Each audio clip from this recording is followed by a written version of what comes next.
தந்தை, மகன், தூய ஆவியின் பெயராலே ஆமேன்.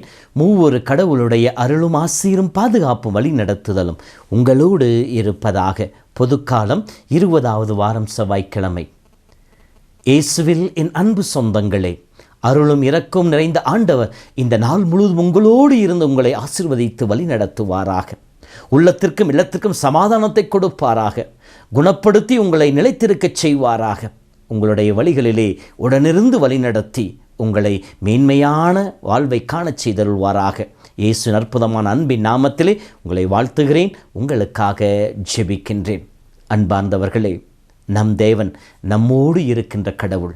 நான் உன்னை விட்டு விலகுவதும் இல்லை, உன்னை கைவிடுவதும் இல்லை, உன்னை என் உள்ளம் கைகளை பொறித்து வைத்திருக்கின்ற சொன்ன கடவுள் நம்மோடு வாழ்கின்ற தேவனாக இருக்கின்றார். நம்மை வாழ்விக்கின்ற தேவனாக இருக்கின்றார். இறைவனுடைய அழைப்பை பெற்ற மனிதர்கள் ஒவ்வொருவரோடும் கடவுள் உடனிருந்து செயல்பட்டு தன்னுடைய வல்லமை வெளிப்படுத்தி காட்டியிருக்கின்றார். மோசேயை அழைக்கின்ற பொழுது, இருக்கின்றவராக இருக்கின்றவர் நானே உன்னோடு இருப்பேன் என்று சொல்லி அவருக்கு வலிமை கொடுப்பவராக இருக்கின்றார். யோசுவாவை அழைக்கின்ற பொழுது, மோசேயோடு இருந்ததை போல உன்னோடும் இருப்பேன், உன்னை வழிநடத்துவேன் என்று சொல்லி அவரோடு இருந்து இஸ்ரேல் மக்களை கானான் நாட்டிற்கு அழைத்து செல்லுகின்றார்.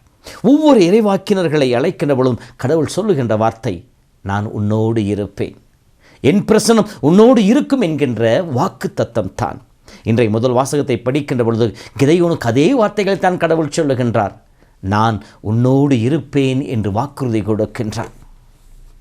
ஆண்டவர் நம்மோடு இருக்கின்றார். அந்த ஆண்டவர் எப்படிப்பட்டவர் என்று சொல்லுகின்ற பொழுது இன்றைய முதல் வாசகத்திலே சொல்கின்றார், நான் உன்னோடு இருப்பேன், நீ தனி ஆளாக இருந்து மிதியானியரை எதிர்த்து வெற்றி பெறுவாய் என்று சொல்லுகின்றார். இந்த மிதியானியர்கள் யார் என்று சொல்லுகின்ற பொழுது ஒரு கொள்ளை கூட்டத்தினர், கழுதைகள் மேல் வந்து அனைத்து பொருட்களும் கொள்ளையெடுத்து செல்பவர்கள். இந்த மிதியானியர்களுக்கு பயந்து கொண்டு கிதையோன் தன்னுடைய திராட்சை ஆலையிலே கோதுமைகளை அடித்து கொண்டிருப்பார். பயந்து கொண்டு எங்கே வந்து அவர்கள் எடுத்து செல்வார்கள் என்கின்ற ஒரு வகையான அச்சத்திலே கலக்கத்திலே தன்னுடைய அந்த கோதுமையை அடித்து கொண்டிருக்கின்ற பொழுது அந்த இடத்திலே கடவுள் தன் தூதரை அனுப்புகின்றார். வலிமை மிகுந்த வீரனை என்று சொல்லி அவரை அழைக்கின்றார். ஆண்டவர் உன்னோடு இருக்கின்ற சொல்லி வாழ்த்துகின்றார். இந்த வாழ்த்தை கேட்டவுடன் எப்படி மரியாள் கலங்கினாரோ அதே போல கிதையோனும் கலங்குகின்றார். ஆண்டவர் என்னோடு இருக்கின்ற என்று சொன்னால் எங்களுக்கு ஏன் இந்த நிலைகள் என்று சொல்லி தன் நிலையை நொந்து கொள்ளுகின்றார். தாழ்வு மனப்பான்மையோடு இருக்கின்றார். இந்த மிதியானை எதிர்க்க முடியவில்லை என்கின்ற அந்த தாழ்வு மனப்பான்மையும் அந்த அச்சமும் பயமும் வார்த்தைகளாக வெளிப்பட்டு கொண்டிருக்கின்றன. கடவுள் சொல்லுகின்றார், இந்த ஆற்றலோடே புறப்பட்டு போ, நான் உன்னோடு இருப்பேன், நீ மிதியானியரை வெற்றி பெறுவாய் என்று சொல்லுகின்றார். ஆண்டவர் கிதையோனோடு இருந்தார். கிதையோனை பயன்படுத்தினார். கிதையோன் வழியாக இஸ்ரேல் மக்களுக்கு விடுதலை பெற்றுக் கொடுத்தார். அன்பு சொந்தங்களே, இதோ அன்று கிதையோனுக்கு சொன்ன அதே வார்த்தைகள் தான் இன்று நம் ஒவ்வொருவருக்கும் ஒவ்வொரு திருப்பலியில் குருவின் வழியாக கடவுள் நமக்கு சொல்லுகின்றார். ஆண்டவர் உங்களோடு இருப்பாராக என்று சொல்லி. கிதையோன் அந்த வார்த்தையை நம்பினார். அந்த வார்த்தையில் நம்பிக்கை வைத்தார். ஆண்டவரோடு இணைந்து செயல்பட்டார். மிதியானியரை வென்றெடுக்க முடிந்தது. நாம் குருவானவர் நம்மை வாழ்த்துகின்ற பொழுது எத்தகைய சிந்தனையோடு அந்த வாழ்த்தை நாம் ஏற்றுக்கொள்கின்றோம்.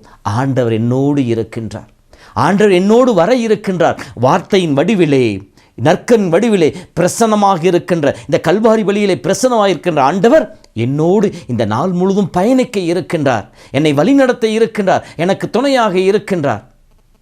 ஆண்டவர் வலிமை வாய்ந்த வீரனைப் போல என் வலப்பக்கத்தில் இருக்கின்ற சொல்லி எரேமியா சொல்வதை போல நம்மால் சொல்ல முடியுமா? சங்கீத ஆசிரியர் சொல்வதை போல, ஆண்டவரே உம் துணையோடு எம் மதிலையும் தாண்டுவேன், எப்படையும் வெல்லுகின்ற வார்த்தையின் பிரகாரம் ஆண்டவர் நம்மோடு இருப்பதை உணர்ந்து கொண்டு சாத்தானையும் சாத்தானின் சோதனைகளையும் மனிதனுடைய எல்லா விதமான தீய எண்ணங்களையும் நம்மை எதிர்த்து நிற்க முடியுமா? எத்தனையோ நேரங்களிலே கலங்கி போகிறோம். நம்மை சூழ் நடக்க நிகழ்வுகளைக் கண்டு, நமக்கு எதிராக இருக்கிற நிகழ்வுகளைக் கண்டு நாம் மனம் உடைந்து போகிறோம். மனம் சோர்ந்து போகிறோம், தளர்ந்து போகிறோம், பயப்படுகிறோம். ஒரு சில நேரங்களிலே நம்முடைய இயலாமை வெறும் வார்த்தைகளாக வெளிப்பட்டு கொண்டிருக்கின்றன. கடவுள் சொல்லுகின்றார், நான் உன்னோடு இருப்பேன், நான் உன்னை ஆசீர்வதிப்பேன், நான் உனக்கு காவலாக இருப்பேன், உனக்கு முன்னால் சென்று உனக்காக நான் போராடுவேன், நான் உன்னோடு இருக்கின்ற பொழுது நீ தனி ஒருவனாக இருந்து தீயவர்களை வென்றெடுப்பாய் என்று நமக்கு சொல்லி இருக்கின்றாரே. அந்த வாக்குறுதியின் பிரகாரம் கடவுள் நம்மோடு இருப்பதை உணர்வோம். நான் உலகம் முடியும் வரை உன்னோடு இருப்பேன் என்று சொன்ன கடவுள் நம்மோடு இருக்கின்றார். அந்த நம்பிக்கை நமக்கு வருகின்ற பொழுது ரோமர் புத்தகம் 8 பவுல் சொல்வதை போல, ஆண்டவர் என் சார்பாக இருக்கின்ற பொழுது, ஆண்டவர் எனக்கு துணையாக இருக்கின்ற பொழுது எனக்கு எதிராக நிற்பவன் யார்? எனக்கு எதிராக யார் என்ன செய்துவிட முடியும்? கடவுள் என்னோடு இருக்கின்றார். இந்த நம்பிக்கையில் இந்த நாளிலே வாழ்வோம். நம் கடவுள் நம்மோடு இருக்கின்றார். ஆண்டவர் உங்களோடு இருப்பாராக.